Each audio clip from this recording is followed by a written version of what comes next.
KSSL, playing the greatest country music ever recorded. Hey, this is Eli Jenkins on KSSL, and once again, I'm joined with another very, very special guest. He's a young man up from Buffalo, New York. He's got us some great country tunes to play for us. By the way, stick to the end of this interview, and we'll give you a little sneak peek at what he has to offer. His name is Mr. Noah Lee, and Noah, how are you doing today? I am doing really good, Eli. How you doing, man? I'm doing great. Now, Noah, I think you're actually, I want to say, the second person I've interviewed from Buffalo, New York, and it shocked me the first time to figure out that there was really a country scene going on up there. It's a very diverse music scene, but Noah, I want you to tell us a little bit about your life, about where you're from, and about that Buffalo, New York music scene. Yeah, man. It is really great. I mean, it seems that it gets bigger and bigger each year, and what I think is a really, really powerful part of it is our line dancing community. Really? In the past 3 to 4 years, I've seen it get bigger, and you're going to think I'm lying when I tell you this, but I really think it's bigger than some of the stuff that's going on in downtown Nashville on Broadway. You really, really pack in the dancing bars, especially in the Buffalo South Towns area.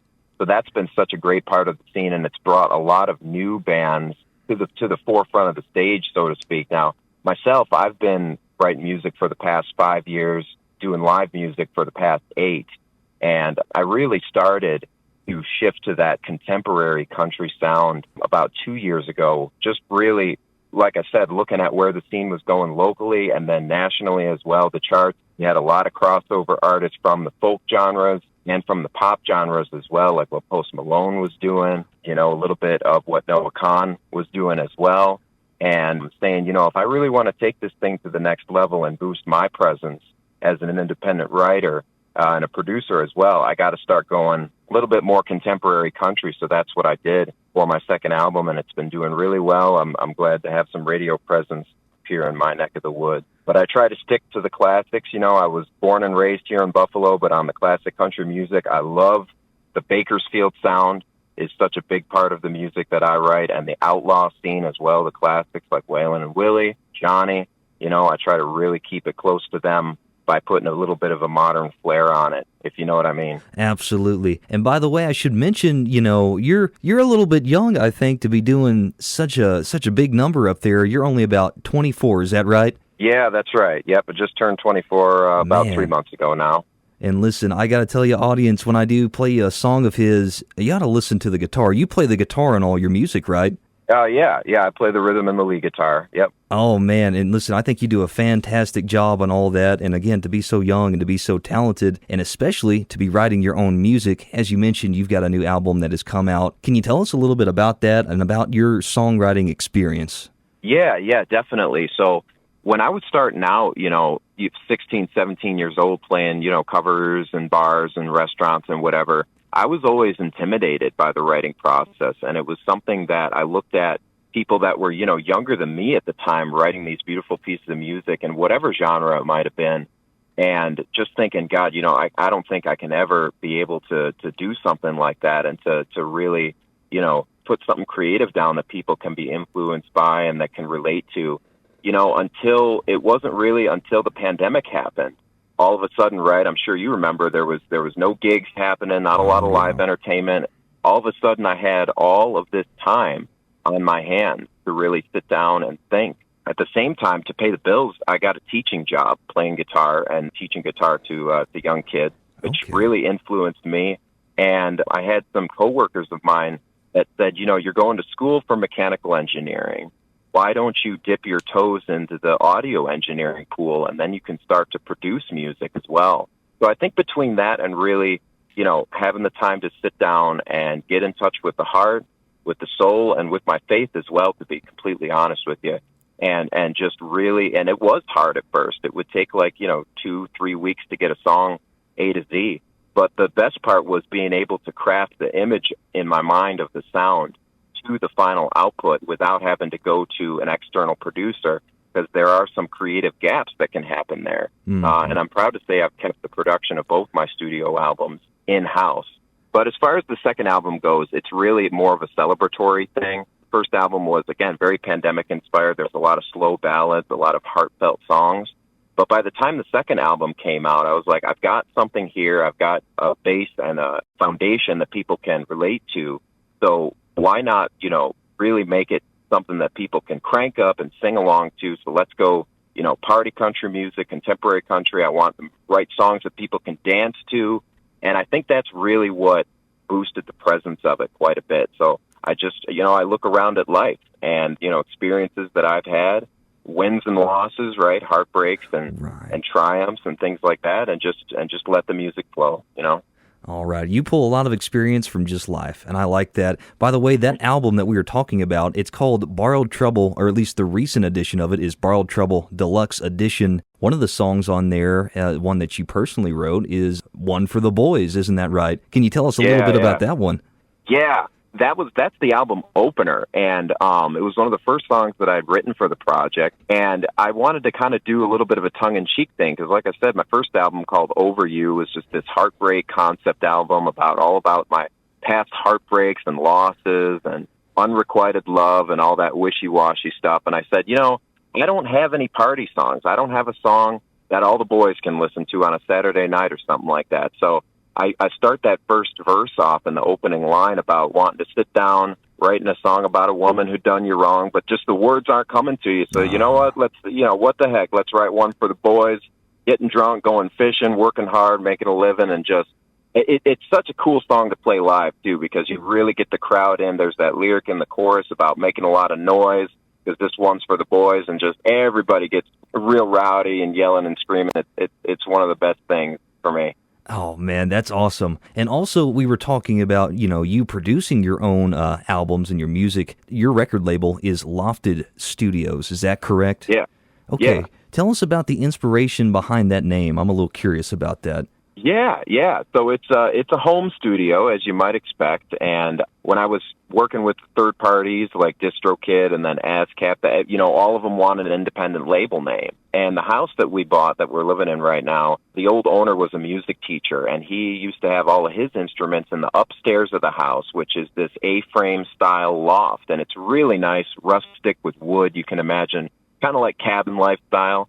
And it's great because you got your monitor speakers in there, and all the sound, it projects right back at you when you're monitoring and mixing and mastering. And then if you're standing downstairs, like in the living room or the kitchen, you can hear it resonating down there as well. It's really, really cool for just hanging out around the house. So he always used to call it, the Loft Studios, kind of something like that. So When I needed a label name, I said, you know what, let's just call it what it is. It's the Lofted Studios, right?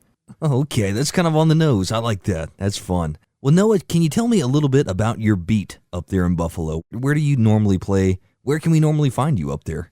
Yeah. So we have a lot of steady music venues, but then we also have music festivals that happen, and there seem to be more and more of those coming. In the South Towns, I love playing the Erie County Fair every year. That seems to get bigger and bigger. And, we just had Sammy Kershaw and Colin Ray and Tracy Lawrence headline this year. That was really cool. We get a lot of local bands there as well. So I'm down there almost every year. One of our foremost country venues up near the city is this bar called The Stage, just The Stage, and not to be confused with The Stage on Broadway down in Nashville. Completely different ownership, right? Okay. But, they've gotten the pleasure to introduce a lot of different people from country and beyond. Miranda Lambert's played there, and Aerosmith played there at one time. We get a lot of local groups in there, and I've played there a couple of times. Outside of that, there's JD's. That's a restaurant and line dance and bar. They do a bunch of live music there. And the other one I'll throw out is the Joyland Movie Theater. I'm really good friends with the ownership there, and they're a movie theater, but they also do entertainment. They've done live music and shows, and even magic shows and stuff like that. And It's always great to do a big live event there. Almost every year, my band and I, we get to go down there. So. Yeah, sounds like you got a pretty diverse spread there. That's nice. Well, Noah, I want to give you a chance to kind of plug yourself. I know you have a website. I want to figure out where we can listen to you. I assume most streaming services? Yes, yeah. So, my name's Noah Lee. My group is called Noah Lee and the Stetsons. And Lee is my middle name, actually. My last name is Konengeiser, and that's what a lot of my albums are booked under. But it's a German last name, right? Kind of long and hard to pronounce. So I always trimmed it down. We do the social media platforms at Noah K Music. So Noah _K KSSL_music. And that'll take you to everything, all the streaming platforms, Apple Music, Pandora, iHeart, Spotify, wherever you love listening. We got music videos out on Vevo as well that you can check out. Going to be doing a lot of shows in Buffalo in the future, and hopefully Asheville as well. It's looking like next year. I got to go there for the first time this past May, so we're gonna see where it takes us.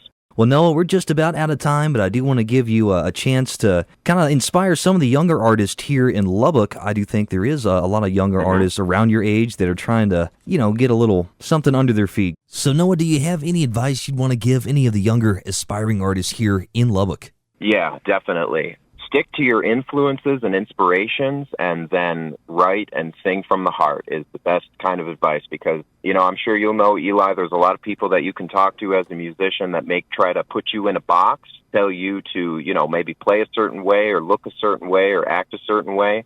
But what it really comes down to be the best kind of artist you can be is singing about what you want to, writing about what you want to, and that comes from within. That comes from the heart. As far as the style, that's something individual as well, but everybody's got an influence, and it's okay, in my case, it's okay to want to be like Eric Church and Waylon Jennings and Dwight Yoakam, just try to take what they've laid out for you and just put your own little spin on it. And between that and being as genuine as possible, you will go far no matter what anybody says. Alrighty, I like that. Well, there you have it. That is Noah Lee from Noah Lee and the Stetsons. Noah, let's go ahead. Let's say we spin one of yours. How about this one's for the boys? Noah, I want to thank you for stopping and talking with us today. Have a good one. Yeah, you too, Eli. Crank it up. Have a good one.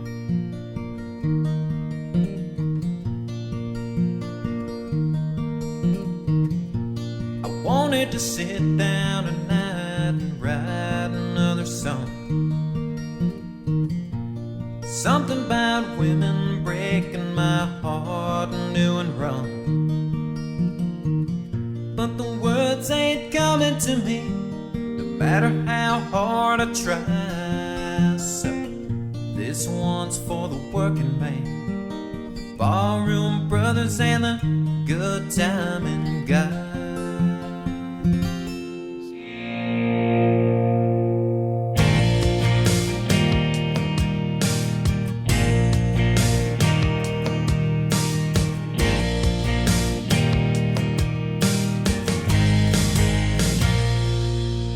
They're the ones out breaking their backs all day at a dead-end union job.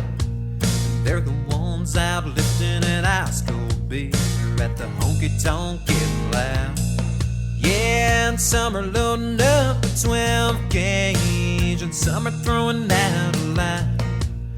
But you know damn well they'll all get together at the end of a Saturday night. This one's for the boys driving the tailgates to the setting sun. And you know that they're never gonna let you down when all is said and done. Here's to the boys out fishing, making their living and straight up taking none. I wanna hear y'all make some noise, 'cause this one's for the boys.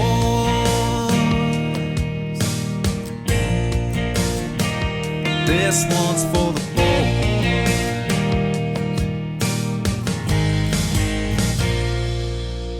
Well, I heard somewhere some people say this world's gone into the grind, but all it's gonna take are some good old boys to turn it all back around. I've seen a lot of good men live and die with 1 foot over the line. No boss man or winning, a crooked politician are ever gonna change their mind. This one's for the boys driving the tailgates to the setting sun. And you know that they're never gonna let you down when all is said and done. Here's to the boys out fishing, making their living and straight up taking none. I wanna hear y'all make some noise, 'cause this one's for the boys. Oh, come on, boys.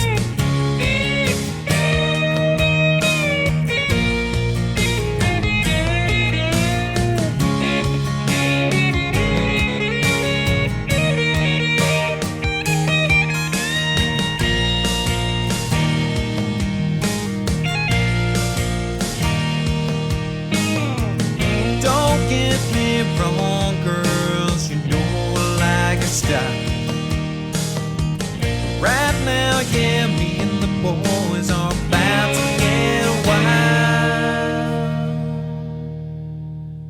Here's one for the boys, driving the tailgates to the setting sun.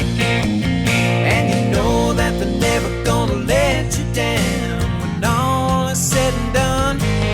Here's to the boys out fishing, making that living and straight up getting done.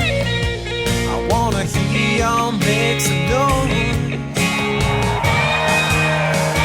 'cause this one's for the boys.